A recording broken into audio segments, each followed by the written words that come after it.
What's up guys, Sly Solo here, back with another video. Today we're going to be doing a fun challenge. It is going to be the harvest tool only challenge. There's only going to be a few exceptions to the rule. One being on the ghost ship, we have to use a rocket launcher, so that is allowed. And the other rule is going to be that we're allowed to use our sight to basically get around only. We're not allowed to attack with it though. Those are the only two exceptions.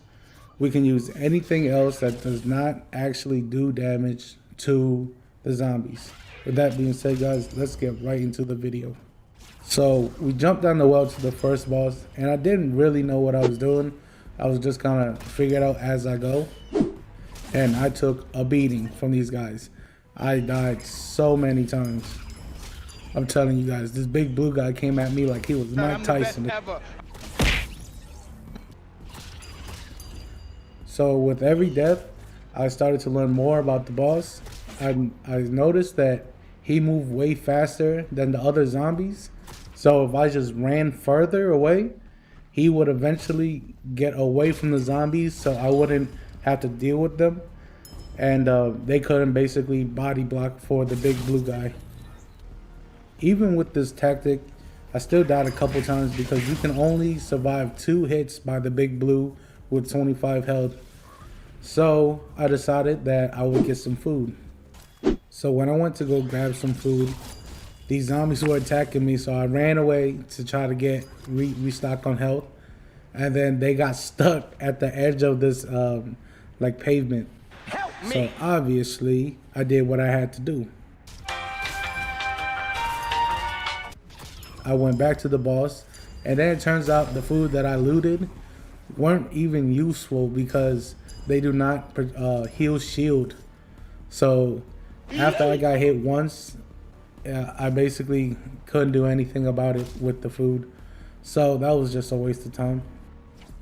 But eventually I was able to beat the boss just using the tactic, being patient, and of course it's all about execution, guys. After we destroyed the boss, we went back to the main hub to get 5 spirit stones so we can collect gold. We got to level 6, which is like 175 health. And then we also unlocked our first major upgrade, which is gonna be the double damage boost.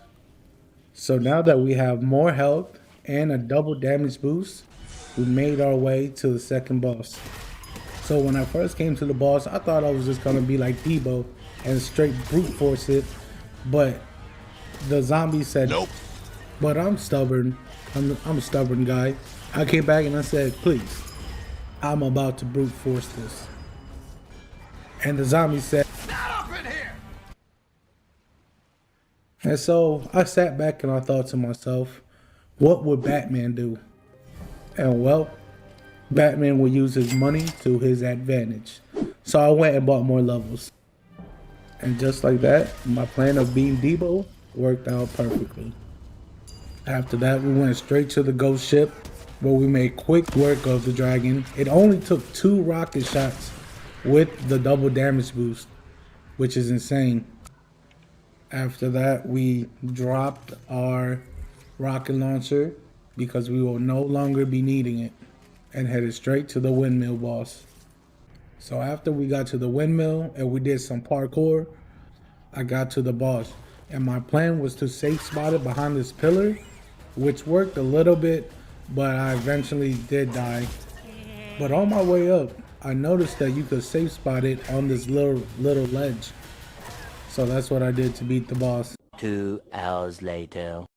I don't know if I needed to do it, but it was just easy this way.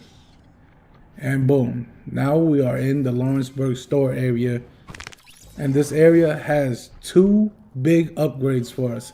The first one, obviously, 4 times damage booster, and then the other one is gonna be the bandage cannon.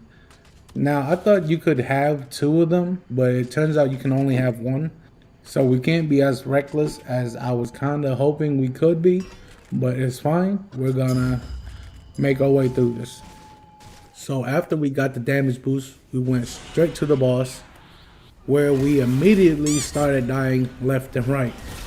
So I had to think of a new game plan, and so I decided to try to use this safe spot that I saw someone using in one of my other games. And it did work, but it did look really boring, and this was gonna be the final boss of the video, so I decided to go try to just Rambo it. But that plan really did not work out, because when you have like 15 zombies in a small circle, when you try to hit them, there's so many chances of you getting hit. Sometimes I would get hit like 3-4 times at the same time. So even with the 4 times boost and 300 health, we could not just brute force our way into Act 3.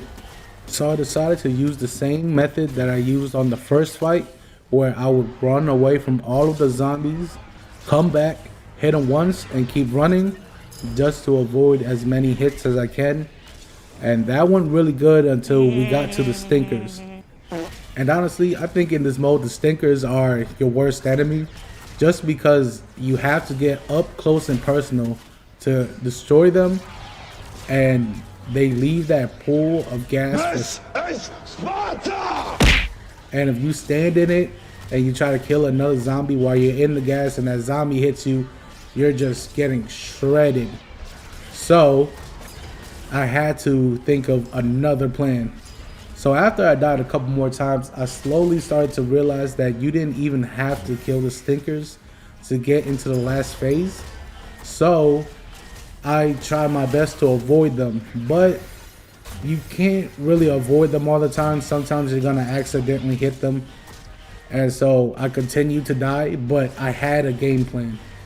And after a few more attempts, as you guys will see, I was able to defeat the boss and get into Act 3. And that wraps up the first half of this harvest tool only challenge. I don't know how the other half is gonna go, but we'll see when we get there. With that being said, guys, please leave a comment, like, subscribe. This has been your boy Solo, and I'll see you in the next one. Peace.